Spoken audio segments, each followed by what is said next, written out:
Olá, hoje sexta-feira, dia 14, eu presumo, de agosto de 2015, correndo para o trabalho, atrasada. Ai, eu queria fazer muitas coisas lá em casa, não deu, né? Ah, minha nossa, e tô contente, assim, ontem fui participar de um seminário e fiquei a manhã toda lá. Creio que aprendi muito, assim, sabe? Fiz umas anotações e tal, muito bacanas. E me inspirou a escrever um texto, né? Sobre a internacionalização da cidade. Gente, o pessoal é muito irresponsável, né? Tem um caminhão parado na via, na via oposta. E os outros carros de lá vêm na maior velocidade, passando, desviando, sem parar para averiguar, né, se há um carro, porque a preferencial é minha, é de quem está na mão contrária, né? Mas assim, o motorista brasiliense é uma... Sabe, assim...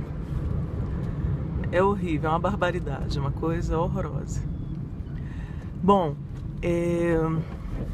fui pro seminário, encontrei minhas amigas, finalmente furamos a parede para colocar uma prateleira. E a minha amiga é arquiteta, então é muito engraçado, porque ela tem todos os métodos, assim, aí tem que medir, aí mede a parede, aí onde é o centro da parede, aí quanto mede a prateleira, aí nossa, em quantos centímetros tem que furar à direita, quantos centímetros à esquerda, e a altura também, assim, do rodapé até... Uma coisa que eu nunca fiz na minha casa, mas agora eu aprendi, vou fazer, né, tem que usar uma trena. E o ideal é ter a ajuda de mais uma pessoa, porque sozinha, como eu sempre faço, aí realmente fica mais difícil. Mas foi muito legal, e aí a gente conversou e acabei ficando com elas, assim, a tarde toda e à noite. E minha amiga foi fazer entrevista para ser aluna especial numa disciplina de mestrado, e lá no Instituto de Artes, onde eu estudei. E com uma ex-professora minha, que eu gosto muito. E aí eu fui com ela, aí dei um beijo nessa professora, conversamos rapidamente. E aí ela foi fazer a entrevista, aí eu encontrei outras duas colegas, assim, uma delas muito querida, né? Que não é uma amiga próxima, mas porque eu tenho muito carinho, que se tornou fotógrafa, uma fotógrafa competentíssima.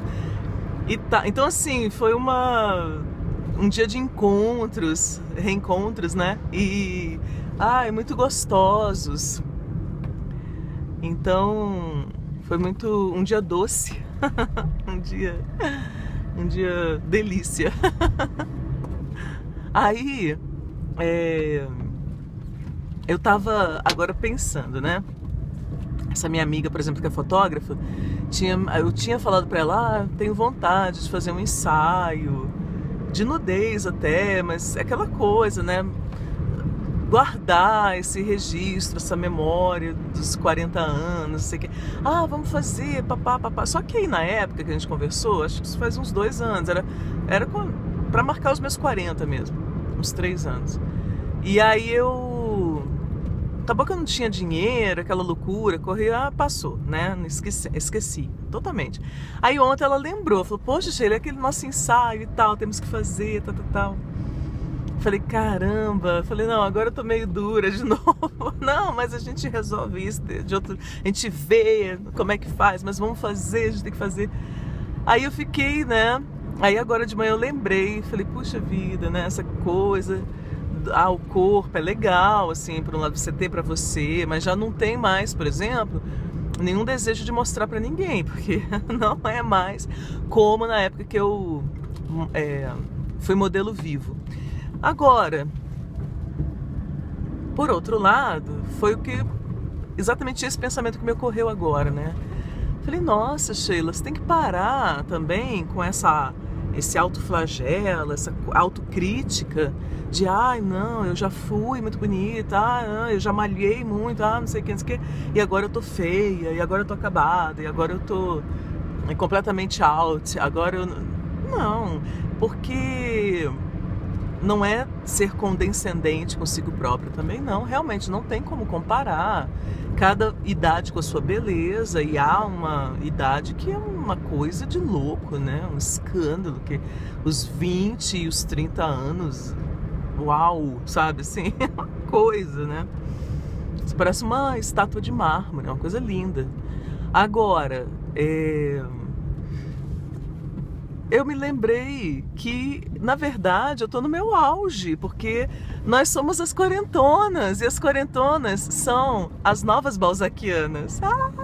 E aí eu lembrei disso agora, eu falei, gente, é mesmo, na verdade eu tô no meu ápice, então eu não posso me abandonar, assim, tá, já fui bonita, assim, tá. Aí, que preguiça, aí não se exercita, não vou pro salão não, salão de beleza não, que eu tô com preguiça, que preguiça disso tudo, não posso.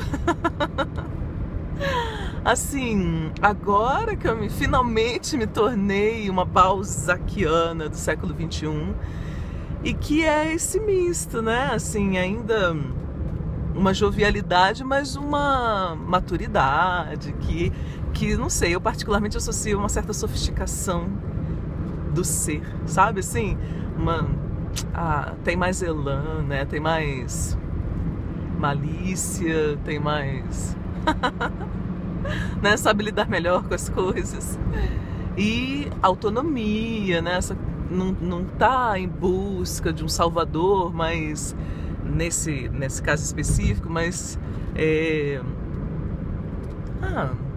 como eu diria, né, de um amante, como os franceses compreendem, assim,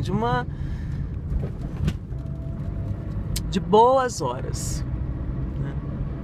E sem cafajestice. É porque no nosso contexto, né, latino, brasileiro e tal, os franceses também são, mas assim, essa coisa às vezes cai para uma cachorrada, né? É interpretado assim com bons momentos, gata. Quando na verdade não é nada disso. É outra coisa. E nossa, e é muito bacana, né, lembrar disso. Eu tinha esquecido. Falei, caraca, eu tava totalmente assim, sabe, de chinelos.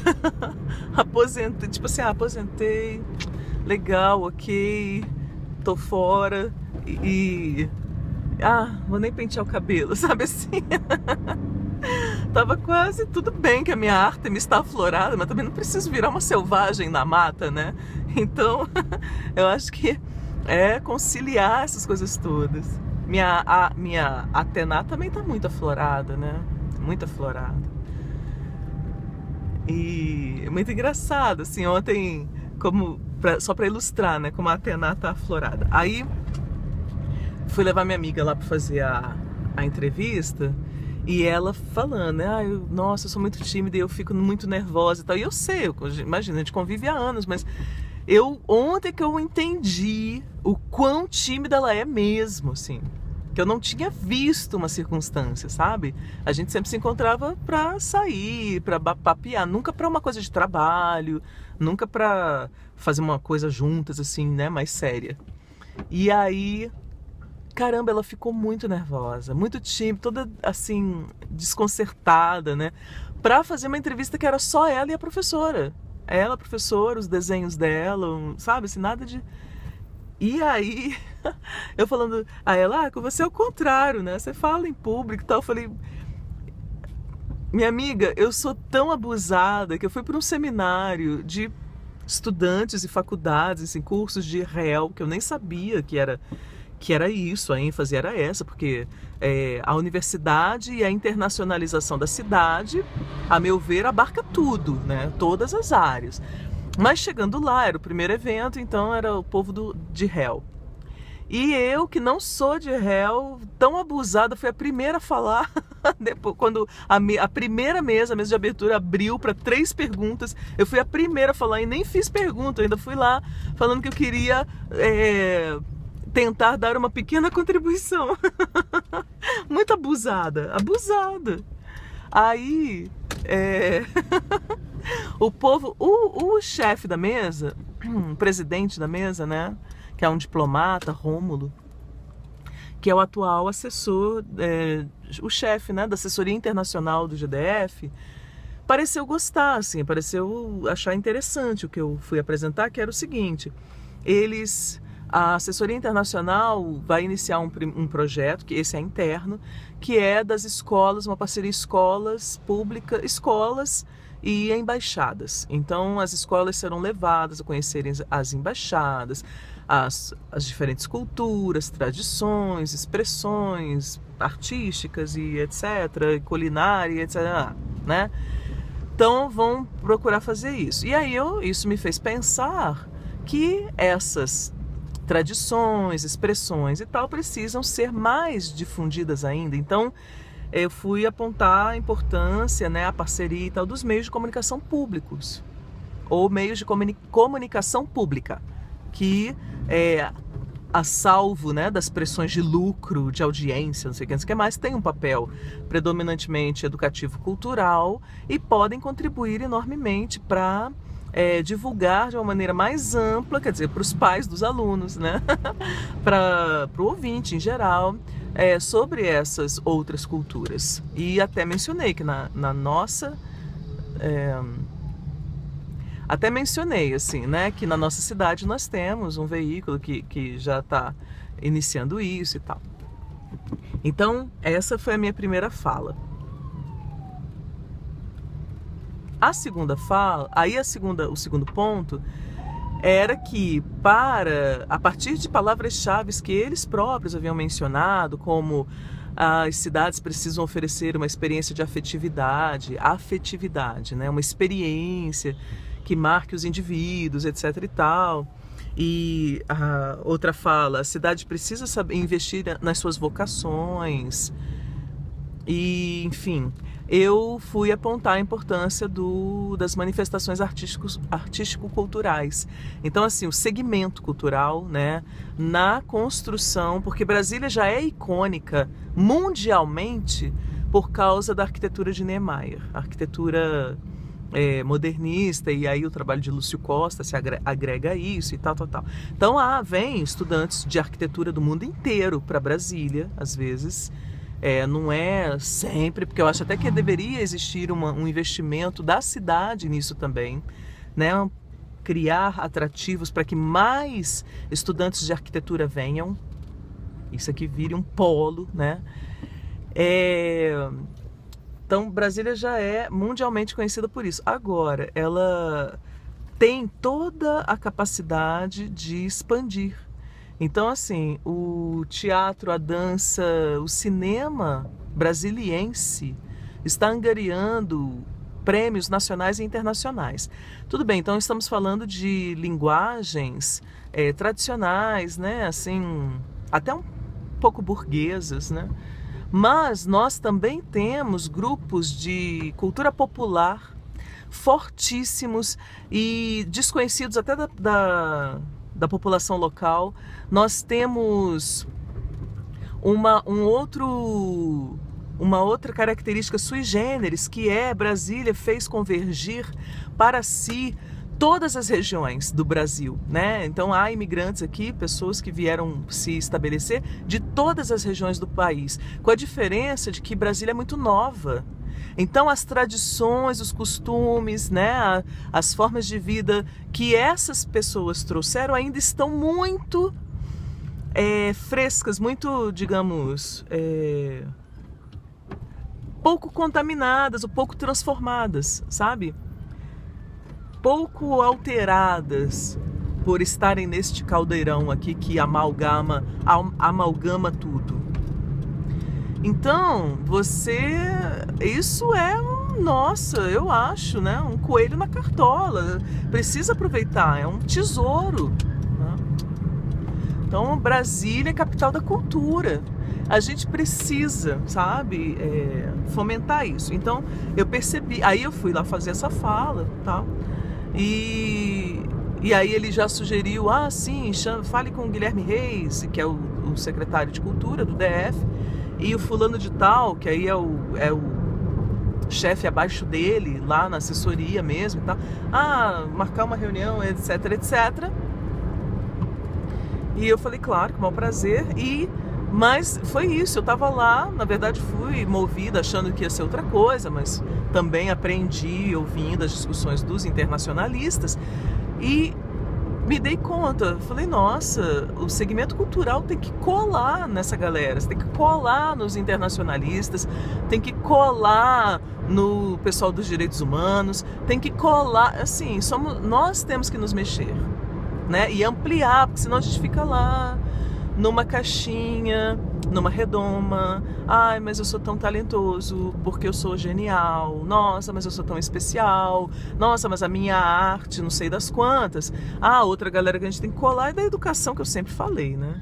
Sempre. Gente, inclusive eu fico impressionada, assim. Eu dei a ideia, quando eu fui professora substituta na Universidade de Brasília, eu já era professora de uma faculdade particular, que é aquela que foi só degenerando ao longo do tempo e hoje vende diploma, né? E aí o que acontece? Eu já era professora dessas instituições, mas eu tive a experiência de ser banca de vestibular. E aí, a gente na banca de vestibular, o candidato, ele apresenta normalmente um monólogo, um trecho de cena de de textos previamente escolhidos pela banca para isso. E depois há uma entrevista, né? E eu fiz parte, então participei disso. E eu fiquei muito, muito impactada pela fala de uma menina, né? Ela apresentou lá a cena, eu nem lembro da cena, mas eu lembro da entrevista. Aí ela sentou, tudo bem e tal. E aí eu falei assim, você vai bastante ao teatro? Ela falou, nunca fui ao teatro. Aí o professor que estava comigo falou assim, não, mas nunca foi, mas você está fazendo uma escolha tão importante, é uma graduação, você está escolhendo como profissão algo que você mesma não, né, não usufrui, não vai. Aí ela falou, não, mas eu não vou ao teatro, eu nunca fui ao teatro, não porque eu não quis, não porque eu não quisesse. Eu amo, né, mas eu moro na região rural Eu moro na região rural do Gama, de Braslândia, não sei, ela morava numa região rural. E não tem, né? Não tem teatro, não tem nada lá. E mesmo, acho que era do Gama, que ela falava, no Gama tem um teatro. Mas se eu for, sempre tudo é 9 horas da noite. Se eu for, eu não tenho como voltar. Ai, gente. Eu fiquei agora, assim, até acho que eu já contei tanta essa história que não me... assim, dói tanto, né? Mas, na hora, eu não chorei na frente dela pra ela não achar que ela ia ser aprovada por causa do meu choro, não criar uma confusão, né, dessa natureza. Mas eu fiquei, tanto que eu não esqueço até hoje. Aí, eu comecei a batalhar nas duas instituições a dar essa ideia. Ia pra reunião dos professores e falava, gente, ó, todo fim de semestre tem trabalhos prontos de alunos. Claro que são trabalhos acadêmicos, experimentais e tal, ninguém tem obrigação de fazer uma coisa, mas há trabalhos, né, realizados, concluídos e tal. E os estudantes, nós precisamos estipular pontos no DF e fazermos turnês desses trabalhos. Ou seja, fazer parte da conclusão das disciplinas, da conclusão de curso, desse aluno, eles apresentarem em tais lugares. Claro que com todo o aporte dos departamentos, né? Da faculdade ou do departamento. Então, assim, ou se não der para ser todo semestre, uma vez por ano, no fim do ano, né? Você leva os trabalhos dos alunos e aí apresenta nas regiões rurais de todas as cidades. Não é ir para o teatro. Mas não tem teatro. Gente, justamente não é para ir para o teatro, não. É para ir onde não tem teatro, entendeu? Onde as pessoas nunca viram teatro. Então, você vai lá, vão apresentar na região rural de Braslândia, na região rural do Gama, para apresentar em Águas Lindas, apresentar não sei aonde, lá perto da casa das pessoas, lá onde as pessoas vivem. E a gente adapta onde der. Se for apresentar na rua, se tiver uma igreja, a gente apresenta dentro da igreja, apresenta dentro de um galpão, apresenta dentro de uma sala, em qualquer lugar, mas desde que as pessoas possam ir, e a gente apresenta gratuitamente. Todo mundo sai ganhando com isso. Eu tenho certeza que o Sindicato dos Professores emprestaria uns ônibus para levar os estudantes né, de teatro, de cênicas e os cenários para serem montados, as equipes, né, e tal, para essas apresentações. Aí, ao mesmo tempo, estaria fazendo, né, a formação de plateia. Os estudantes perderiam medo do público, porque apresentariam nas mais variadas condições, para os mais diferentes públicos. Então, assim, iam ganhando aquela cancha de palco, como a gente chama.